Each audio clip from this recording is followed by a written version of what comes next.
Hi, Christy. Hi, Jeff. We're recording now. The many hours of conversation you and I have had, Yeah. we've had probably half of them that haven't been recorded. You know what we should do? We should start a podcast. You think? Let's call it the why and the buy. All right. Are you pretending?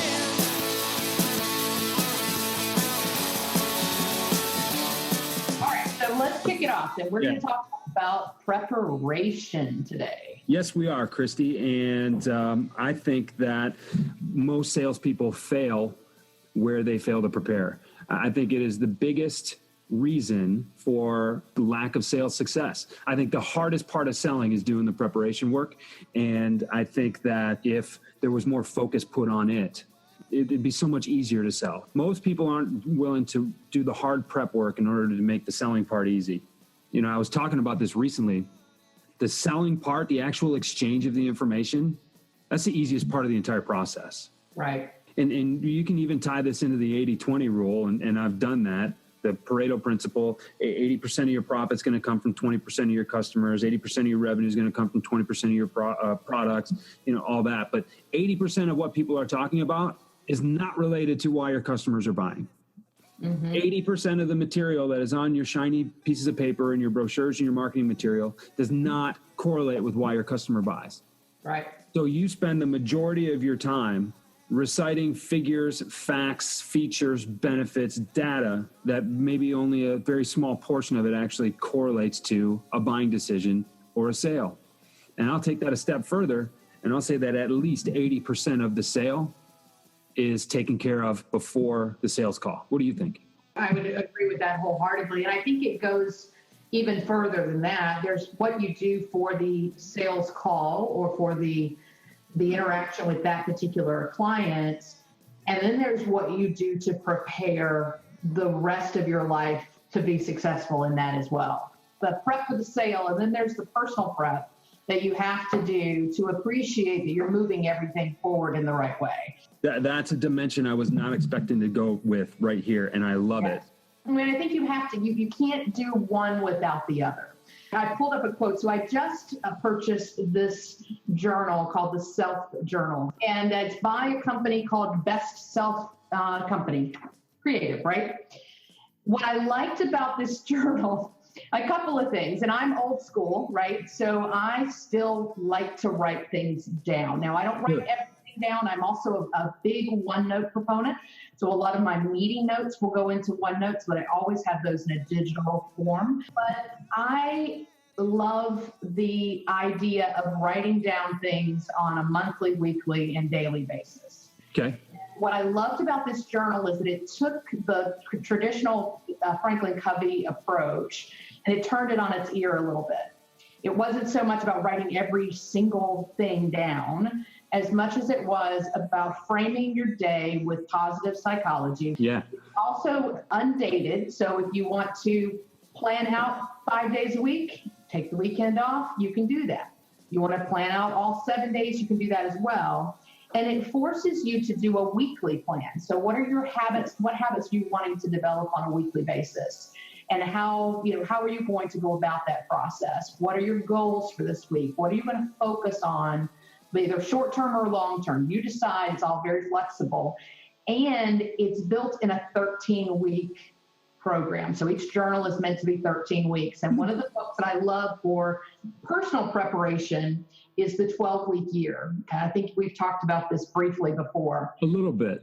Yeah, I read this book a year or so ago, and it really resonated with me. And the idea is that if you look at a 12-month cycle in a sales environment, you will almost inevitably see a massive uptick at the end of each quarter and at the end of the year, right? So as people are just cramming, trying to get everything in before the end of that month or the end of that time period.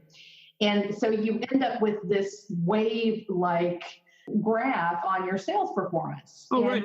It's the end of the month, so I better make sure I close some deals. Exactly. Right. And in sales, end of the month, end of the quarter, end of the year, there's always this swoon, if you will. That's right. That's right. And most traditional organizations will do an annual plan. And the idea, the guys behind the 12-week year said, don't do an annual plan. do a 12-week plan, because most of us can't think 12 months in advance. Look, if I had any idea that my business would be where it is today, even 9 months ago, I would have been clairvoyant, right? I mean, there's just no way I would have had any idea how this was going to morph over time. And if plans are good, but if you make them too far in advance, it's like that productive procrastination thing, right? You clean your dorm room instead of studying for your test, even though if you studied for your test every day instead of cramming that last night, you would have performed a lot better. The same concept goes for the 12-week year. Right. It's not even just procrastination, right? Because I think we're all guilty of that at some point. But if you've got a presentation, let's just say you book a speaking engagement for 3 months from now, and they want you to talk about preparation, right? Yeah. If you are so prepared that 3 months from now is your talk, that you write your talk tomorrow, it's done. You're ahead of the curve. You're a success story. But you don't really look at it again until, maybe a week before or 5 days before or whatever. And then what happens is in those 3 months, since you have thought about it, gotten that stuff down, it's top of mind, your whole flow changes. You learn things in those 3 months. You end up tearing that thing apart and writing it again. But it's a lot easier simply because you already thought it through and had an outline. It is, but there's limited value to doing something so far in advance that you have to break it down and, build it back up again. Right. And I'm not a proponent. I mean, I had a presentation just recently that kind of got away from me a little bit. And then I had to spend a little more time the night before, the 2 days before, kind of writing it. And fortunately, it ran concurrently with some other projects that I was working on. So it was something that was very top of mind and was very easy I kind of had a flow that I was in already. Yeah.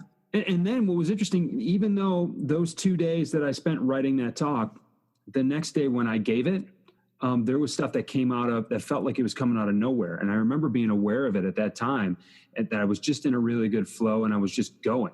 And I was seeing a lot of nodding heads in the audience, and there were people who were right with me. And there was, for whatever reason, it just still felt right. And even though I had written and carefully scripted a talk, my working knowledge of it and my experience with it added more color than I'd even expected to. And sometimes I think that's how you really have some sort of mastery of some of the topic. But I still think, while I'm not in favor of procrastinating, I think it's to your point of the 12-week year, a goal-setting strategy on too long of a scale or too wide of a scope can really not be that beneficial.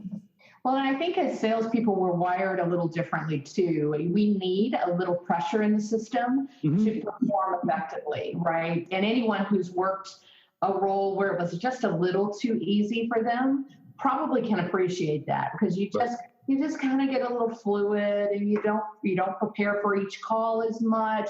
There's just not enough pressure in the system to have you perform at your best. And I am a huge proponent. You and I talked about my obsession with busyness for many years and trying to kind of work through that. I don't believe that you should be overworked and unbalanced, but I do think that you have to have some pressure in the system to perform effectively. And I think salespeople are unique in that way. It's a little bit harder sometimes to be more consistent. But I think that's an important exercise to continue to work on or work with over your lifespan. For me, preparation has always been a challenge, and it's something that I recognize I will probably struggle with for the rest of my life. It actually makes me better in many terms because I do have that personal struggle. Consistently doing something on a daily basis makes a big difference. So this self-journal has really spoken to me.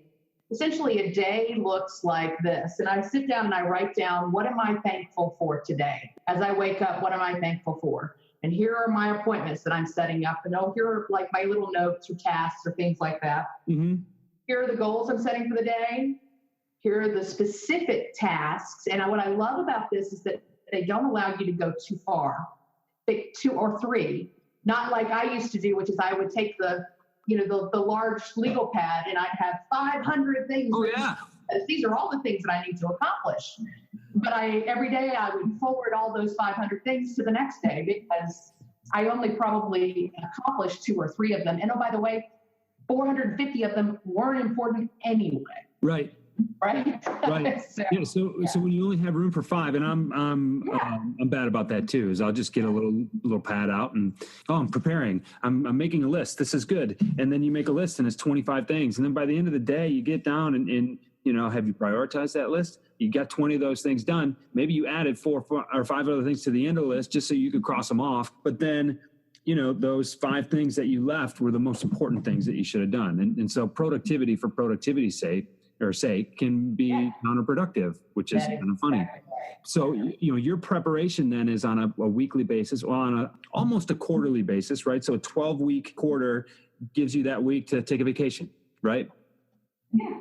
So you've got quarterly, monthly, weekly, and then every morning your discipline is to wake up, your tea's brewing, you got the water to 180 degrees, you got the bag in there for 3 minutes. Yep. Because you got to follow the directions, otherwise somehow tea gets all screwed up, right? Securing it all work does it for you. And you get to just kind of spend that moment with yourself. And that's something that I've talked about. I've written about it. I've got videos on it every day. Most people will wake up and the first thing they do is check their social media, check their email, and find a way to be reactive somehow.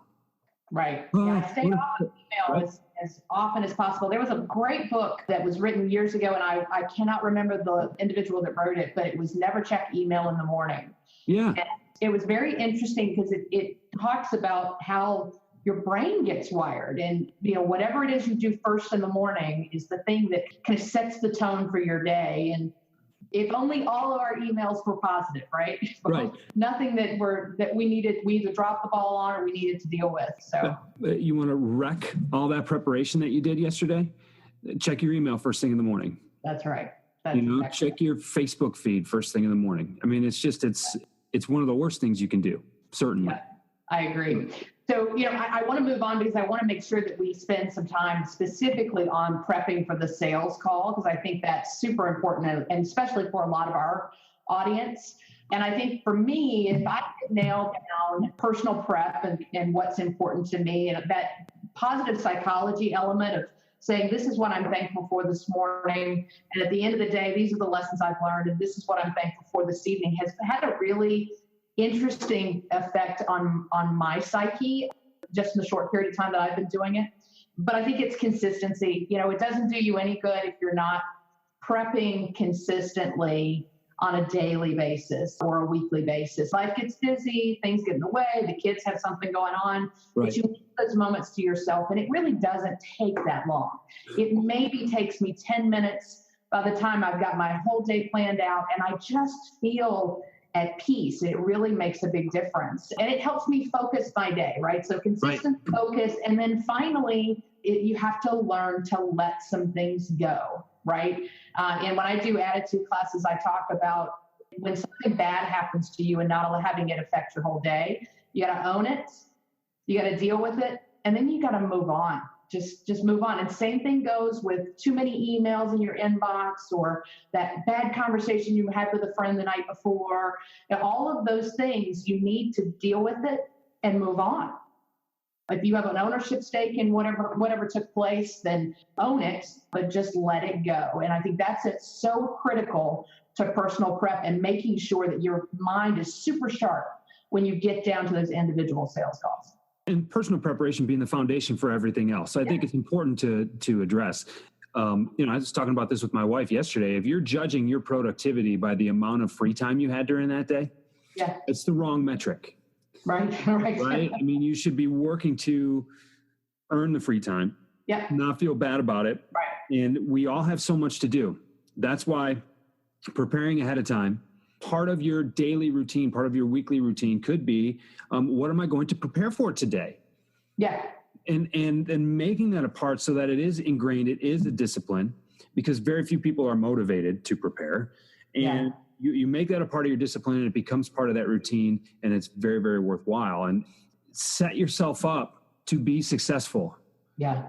Look, when you have done everything that you need to do, and it's only 4:00, great. Set it aside. Check everything off in that journal. Maybe take a look at some of the stuff you need to do tomorrow. Maybe don't. And then shut it. One of my favorite things to do is to shut the phone off and throw it in the other room, shut the computer off, throw it in the other room at like 7 o'clock when I can do that, right? And then just be done. And I'll tell you what, I sleep better, I feel better, I wake up better the next day. And you can't tell me that those three things aren't going to set me up for more success. That's exactly right. That is the point that we miss. And when we tie that back to preparation, are you prepared to have free time? Are you prepared to get to sleep, to get in bed by 10 p.m., so that you can read for a little bit, maybe something enjoyable, right? I like to read business stuff, attitude material in the morning, and I like to read something different in the evening. It could be a magazine. It could be something about sports. It could be a biography of an athlete or whatever that is, something that's a little lighter. It's still inspiring. You think about how you fill your day, what is valuable about what you put in it. And it's just something that people overlook because we are so busy. So if you're listening to this and you feel you're overwhelmed, what you need to do is sit down, understand what is really important, focus on those tasks that are really important. And there's probably not more than 4 or 5 of them in any given day. Yeah. Then you need to complete those, be ready to do it again the next day. And it's not going to happen overnight. We want this instant gratification. This has got to be a discipline of a week or 2 weeks or 4 weeks before you can really get things going. And then you can start looking at things 12 weeks at a time, like Christie Walters, the expert on the 12-week. Yeah, I don't think I would call myself the expert. I, too, am still learning my process. How long's it been since you've been making it? I don't know. Well, let's see. You read the book a year ago. How many journals do you have stacked up in your office? But this journal actually isn't connected to that book, believe it or not.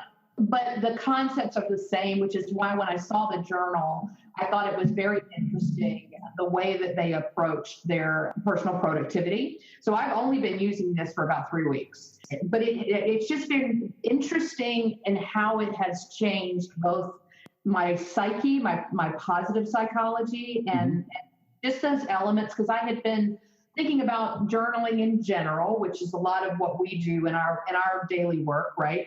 I had been thinking a lot about gratitude journaling, and I had been thinking a lot about organization. So I almost picked up the journal more for the gratitude journaling element of it than I did for the personal organization. But the fact that it combined those elements together was really fascinating to me. And it did it in a way that made sense to my brain. And that's not true for everything. So this was actually a good structure. So we'll do another one on this here in, say, maybe another month, and see if I'm still feeling positive about the journal. But I like the way that they approached it. And they have a lot of quotes throughout the book. But so one of my favorite quotes from this book was from Aristotle. He says, "What we are, what we repeatedly do. Excellence, then, is not an act, but a habit." Right. Yep. It is all about building out personal habits. And how interesting that has been true for as many centuries as it has been true. Sure. The existence of man, excellence is a habit. You have to do something consistently and persistently over time. In fact, I had a sales manager, one of my favorites, Bob Mosler. I'll give Bob a little shout out here. Hey, Bob. Bob was actually the sales manager that gave me the Little Red Book of Selling many, many years ago. He used to say that you have to be consistent and persistent with accounts if you want them to feel like you are always there. So in our circumstance, we were doing a lot of strategic account management. Our accounts were all over the country. So you had to create this perception that you were always there. Mm-hmm. He was able to do that in a way that it was almost magic. Right. And it was just consistent, persistent communication with them. They never realized they never saw you face to face, or they only saw you face to face maybe once every 3 or 6 months, because you were constantly reaching out in a varied way. He always had a plan. He always had a structure. He was never stressed. He just let it go. I mean, it just worked for him. And so for the rest of my career, and probably for the rest of my life, will continue to try and emulate what Bob brought to the table as a sales manager. Disciplined mediocrity will outperform irregular brilliance. That's right. Yes. So that's like the Heinz Ward quote I think I gave Yes. last time. Yeah. Hard work will beat talent anytime talent doesn't work hard, right? That's part of it. We get caught up because the people that we look up to, the people that we choose as our mentors, we see them at their point already of mastery. And so sometimes I think when we look up to that, we're pulling out the wrong lessons. Yes. Right? We pull out the brilliance rather than the consistency. You sell into an industry for 10 or 15 years, and then all of a sudden you don't need to do your preparation as much. You don't need to spend an hour that night before going to that sales call the next day when that is a customer that you've been calling on for 12 years. You know everything about them, about their kids, about their grandkids, about their golf handicap, whatever it is. Your prep work you've done 12 years of prep work. Yeah, right. And as a new rep, you're riding with your sales manager, you go to call on one of her accounts, they sit down, they have a conversation that doesn't go anything the way that you think it's going to go. And you walk out of there, and if you've been doing it long enough to pay attention to the right things, you'll notice that there was a ton of selling going on without a formal pitch ever being made. Sure. And then you walk out and you're like, how did you do that? I've been doing this for 12 years.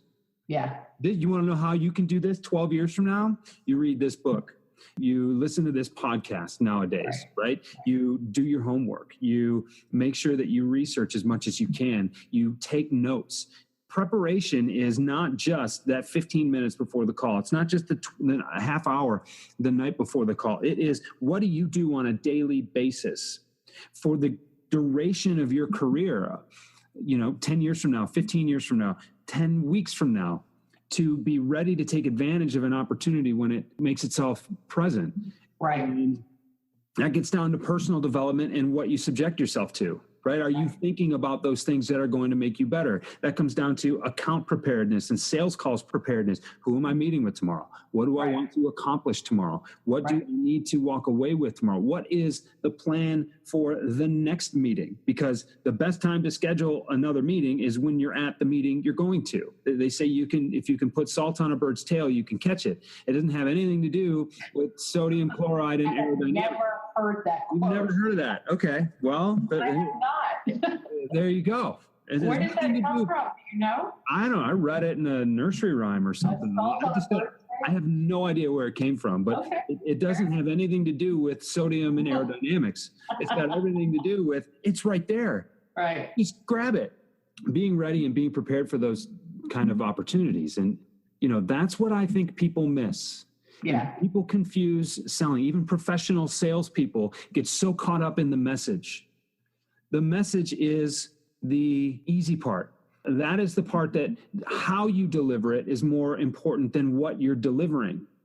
Right. And I think because so many people are caught up in this is the message I need to deliver. That's why so many of those messages are bland. So many of them are ineffective. You're delivering the wrong message to the wrong person. And you're just another guy then, or a gal who is forced into, oh, well, what about this? Or well, wait. And now, because you didn't deliver the message correctly in the first place, now you're just another salesperson who's got objections to overcome like anybody else.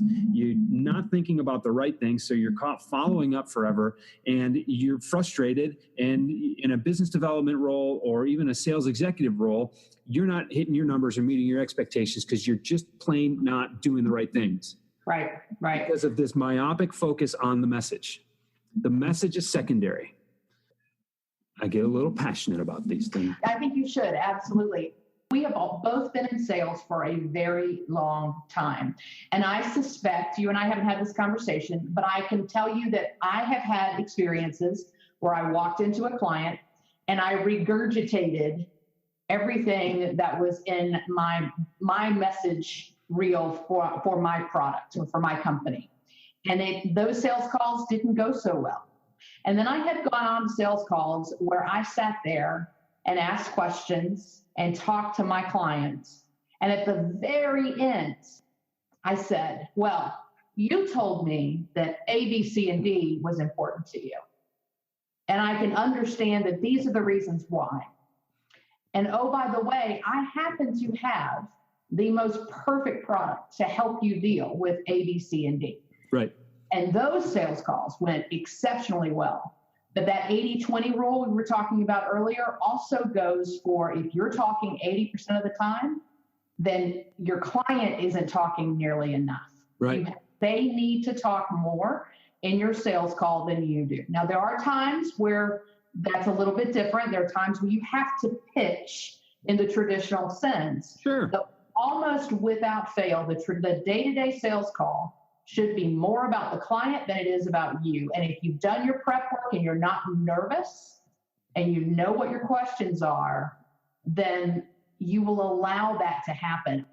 I have watched someone give the best short elevator pitch. They are incapable of shutting up. Right. And they kill it right there because after about 5 minutes of just this regurgitation talking, the customers just, their eyes are glazed over, they're done. Right? You had them in the beginning, but you just couldn't stop talking. Right. And it always shocks them when I tell them that. I'm like, you got to stop talking. Well, my gosh, what am I supposed to do if I'm not talking? Like, I'm not saying you're not supposed to converse. But conversing and talking are two completely different things. Just don't throw up all over the customer. One of the best things I ever heard about this very subject from another salesperson friend of mine. And he says, Jeff, when you're talking, you're not learning anything. Ah, true. Yep. And 2 ears, one mouth, right? Yeah, simple math. It's profound, but what do you need? What are you going to teach yourself? Yeah.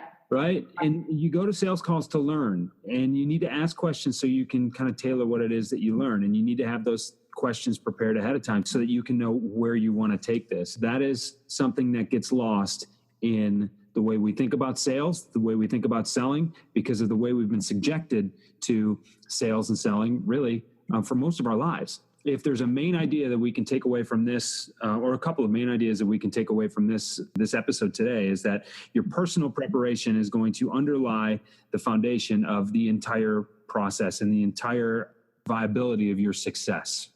You've got to personally have your game plan locked in, and you've got to have your routines and your disciplines taken care of.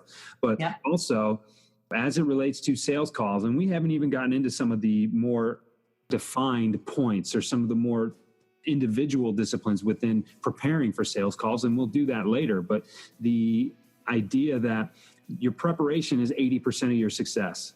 Yeah. And if you can get that idea through your head, all of a sudden you're going to find the selling part gets much easier, and you're much more successful, and you're having a lot more fun. And I've said it before, I'll say it again.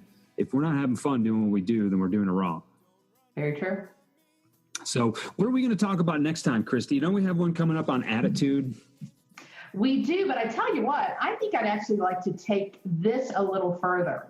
And I think we spent a lot of time talking about personal preparation and how it relates to the sales call. But I'm wondering if we should take and do an episode just on preparing for the sales call. Okay. How about that? Twist my arm. You have this in your back pocket. I know you do. Coming up next in your podcast stream for the Why and the Buy, preparation part 2, the sales call this time. That's right. There you go. Exactly. Because when you know your whys, your hows and your whats get much easier. Every single time. Thanks, Christy. We'll see you next time. Okay. I'm going running. I need to clear out my head.